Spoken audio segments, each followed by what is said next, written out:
Okay, so we're back. This is part 2 of the Rogers reading.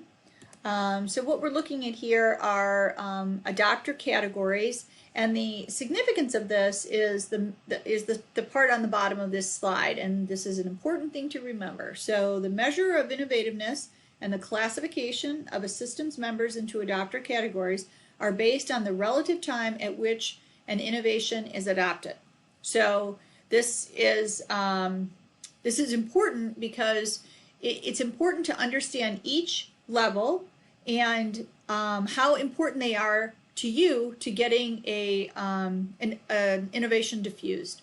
So obviously your innovators are the ones who grab hold of something quickest. They're the most comfortable, they're generally the most educated, the highest level in the social system according to Rogers. So they have more confidence and less fear of change. Early adopters right behind them, and these people are going to be really important to you because as Rogers points out, innovators are not always respected in the social system. Sometimes they're considered a little nutty, and they don't have that homophilous attachment to the rest of the social system. They're different than everybody else, so they're not going to be as influential. Early adopters have more of a homophilous relationship in the social system, and so therefore are going to be better references for the rest of the diffusion. Early majority even more so, right? So you've got a bigger group of people, they're much more, like one another.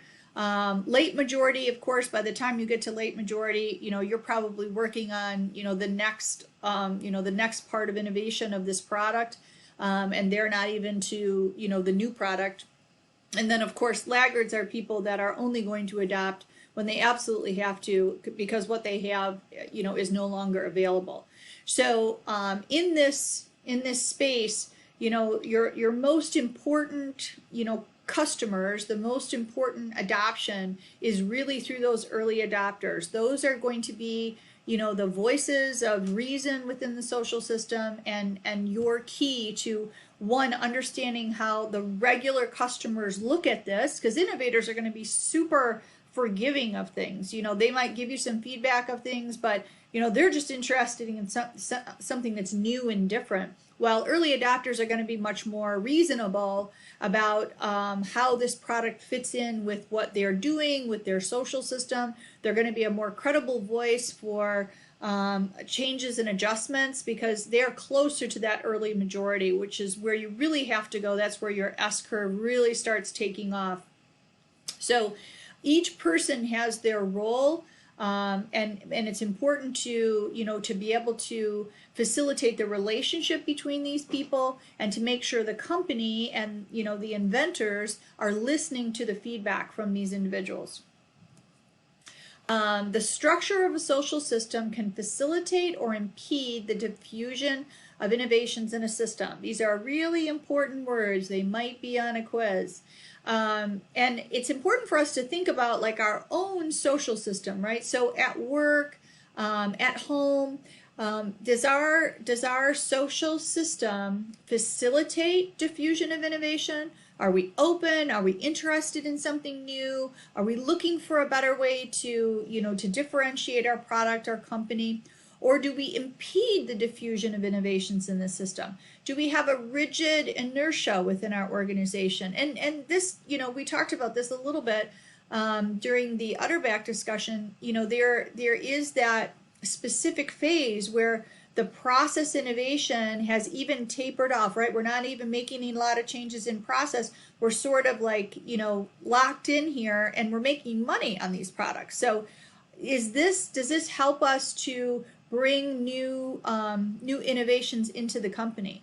So that social system, we really have to have a good understanding of what that social system is in our organization. And if we're trying to diffuse a new innovation, how is that being done through the social system?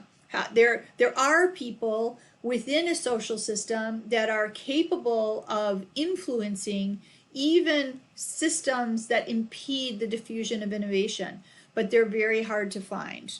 They're actually, I will talk about this later. You guys are going to read a case study, and you will see that person. You will understand kind of what they're all about.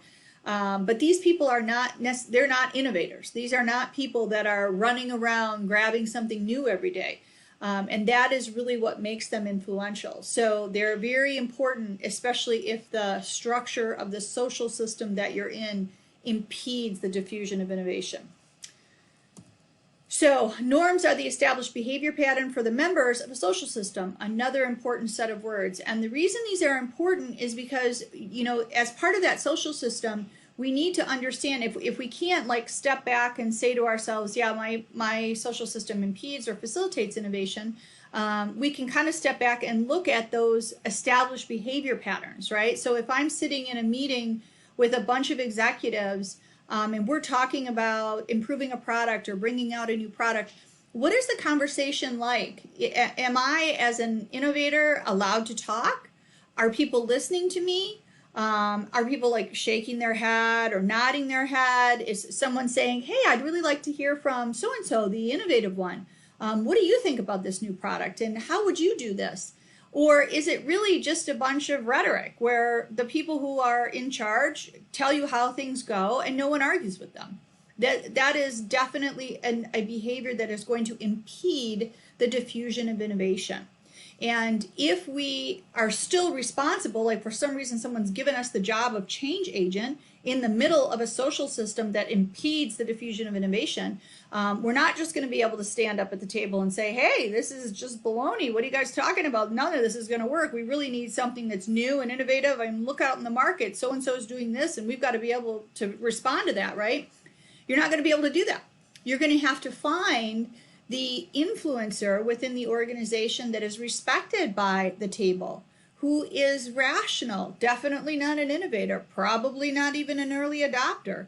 And they might be able to help to influence the rate of diffusion. So there's a lot to think about, and the reason I put these definitions down is because it's really important that we have a really good understanding of our organization, of our social system, so that we can be effective within it. So time, another huge element, refers to the rate of adoption. And again, we see this S curve, which is really typical of many innovations. I'm not going to say most, because today, as we know, with the internet and things like that, we could have a lot more, you know, R-shaped curves where the rate of adoption really jumps up because there's so much ability to diffuse, to communicate through lots of channels that may be very influential and can, you know, kind of rocket, you know, a new product, you know, from, you know, an S curve more into an R curve. But this is a typical rate of adoption. And sometimes, you know, Rogers talks about the fact that with this, sometimes diffusions are much slower. So you've got what he calls a lazy S, you know, where it really is very gradual.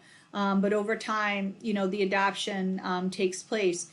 This is fine as long as the manufacturers that have put this product in place are comfortable with that level of time, right? Can we recoup our investment? Are we going to stay in business? So all of those things are influenced by the rate of adoption. So, and you know, here are just different elements on the rate of adoption that are, you know, that are part of what's happening. And this is also, this kind of relates also to where those two curves come together. So you've got a new product down here, you make it work, people start adopting, make it work properly. So we're getting some feedback here from early adopters on what is going to be more effective. Here we maximize performance. We're getting here into the early majority, and we want to just get the best we can out of the product because we've got most of the people, you know, coming in. Up here, we're getting more to early and late majority, so we're moving into process efficiency here. This is maximizing the efficiency of the process by which we're creating this product.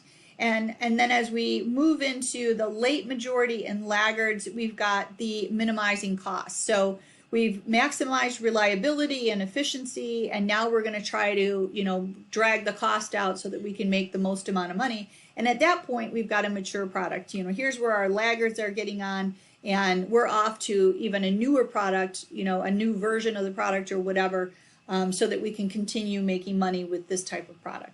So that is the end of the Rogers discussion. Hopefully you guys got a lot out of that.